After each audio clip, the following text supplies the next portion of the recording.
శ్రీకరంకు స్వాగతం. ఈరోజు శ్వాస సంబంధమైన అనారోగ్యాలు తగ్గుముఖం పట్టడానికి, అలాగే తలపెట్టినటువంటి పనుల్లో విజయం సొంతం చేసుకోవడానికి, రవి బలాన్ని పెంచుకోవడానికి, ఏ దేవతా చిత్రపటాన్ని ఇంట్లో పెట్టుకొని ఎలా పూజించాలి అనే అంశాలను ఈరోజు పరిహారాల విషయంలో తెలుసుకుందాం. ముందుగా ఈరోజు పంచాంగం చూసినట్లయితే శుక్రవారం 22వ తేదీ డిసెంబర్ నెల 2023 సంవత్సరం, శ్రీ శోభకృత్ నామ సంవత్సరం, దక్షిణాయనం, హేమంత ఋతువు, మార్గశిర మాసం. తిథి శుద్ధ దశమి, ఉదయం 8:17 వరకు. నక్షత్రం అశ్విని నక్షత్రం, రాత్రి 9:37 వరకు. దుర్ముహూర్తం ఉదయం 8:57 నుండి 9:41 వరకు. తిరిగి మధ్యాహ్నం 12:36 నుండి 1:20 వరకు. రాహుకాలం ఉదయం 10:30 నుండి 12 వరకు.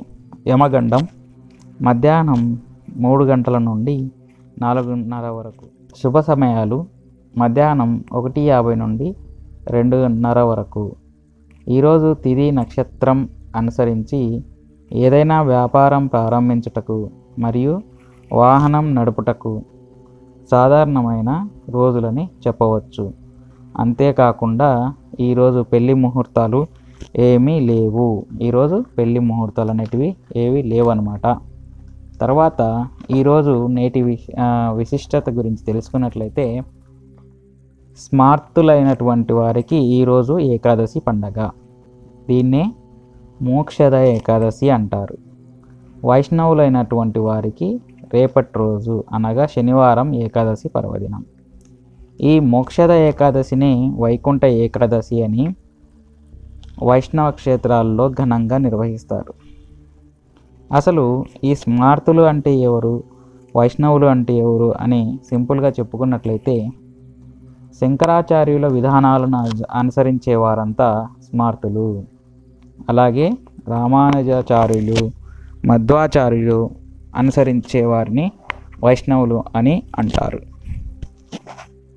ఇక ఈ దశమితో కూడుకున్నటువంటి ఏకాదశి కావున వైష్ణవులు ఉపవాసం ఉండరు. వీళ్ళు రేపటి రోజున అంటే శనివారం రోజున ఉంటారు. ఈరోజు స్మార్తులు అందరూ ఎవరైతే ఉంటారో వాళ్ళు ఉపవాసం ఉండి జాగరణ చేస్తారో వారికి, వారి పితృదేవతలకు మోక్షం కలుగుతుంది. కనుక దీన్ని మోక్షద ఏకాదశి అనే పేరు వచ్చింది. ఇది చాలా విశేషమైన ఏకాదశి. అలాగే రేపు అనగా శనివారం ముక్కోటి ఏకాదశిని పురస్కరించుకొని వైష్ణవ ఆలయాల్లో ఉత్తర ద్వార దర్శనంను ఏర్పాటు చేస్తారు. 30 కోట్ల మంది దేవతలు కూడా ఈ బ్రహ్మ ముహూర్తం అని ఈ ముహూర్తంలో నారాయణుని దర్శనానికి వెళ్తారన్నమాట. వాళ్ళందరికీ మోక్షానికి సంకేతమైన ఉత్తర దిక్కులో స్వామివారిని దర్శన భాగ్యాన్ని కలిగిస్తారు అని ప్రతీతి. అలాగే ఈరోజు అశ్విని నక్షత్రం కనుక అశ్విని దేవతల స్తోత్రాన్ని పారాయణం చేయాలి. అనారోగ్యాలతో ఉన్న వారికి ఔషధాలను అందించడం అనేది మనకు సమస్త శుభాలను కలుగజేస్తుంది.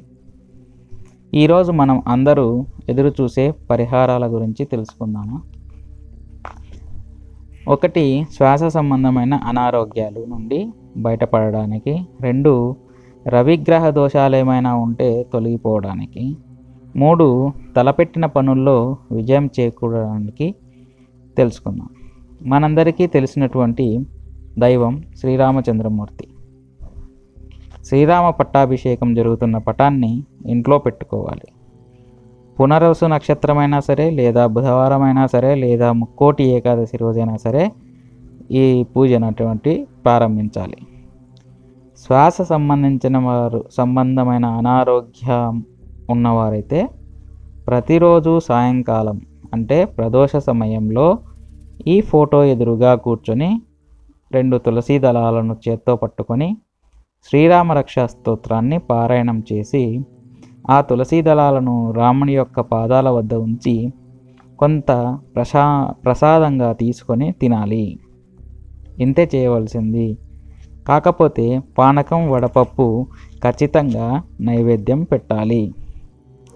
తర్వాత పరిహారం చేసుకుంటే పనుల్లో విజయం పొందడానికి, రవి బలం పెరగడానికి గాను ప్రతిరోజు ఉదయం 6 నుండి 7 మధ్యలో రాముడి పట్టాభిషేకం పటానికి ఎదురుగా కూర్చొని దీపాలు వెలిగించి శ్రీరామ జయ రామ జయ జయ రామ అనే మంత్రాన్ని 108 సార్లు పారాయణం చేయాలి. అలాగే తులసి దళాలను స్వామివారి పాదాల వద్ద ఉంచి తర్వాత ఒక తులసి దళాన్ని ప్రసాదంగా స్వీకరించి నైవేద్యంగా పానకం వడపప్పును సమర్పించుకోవాలి. ఇలా ప్రతిరోజు చేస్తూ వెళ్ళడం వలన అన్ని దోషాలు తగ్గుముఖం పడతాయి. ఇలాగే నిత్యం చేస్తూ ఉంటే ఇంట్లో కూడా ఒక పాజిటివ్ వైబ్రేషన్ అనేది పెరుగుతుంది. రాముడి ఫోటో ఇంట్లో ఉండకూడదు, రాముణ్ణి పూజిస్తే కష్టాలు వస్తాయి అనే మాటలు అనేటివి నమ్మకూడదు. ఇవన్నీ మన సనాతన ధర్మంపై విషం చిమ్మేవారు చెప్పే సొల్లు కబుర్లు మాత్రమే. కాబట్టి శ్రీరామ పట్టాభిషేకం జరిగే ఫోటో ప్రతి ఒక్కరి ఇంట్లో ఉండి తీరాల్సిన మాట అన్నమాట. సో ఇది పరిహారాల గురించి అయితే చాలా చక్కటి సులభమైన పరిహారాలు తెలియజేశాను అనుకుంటున్నాము. అందరికీ నమస్తే. Please subscribe my channel, please share the video and please like the video. Thank you. Shubham. Namaste.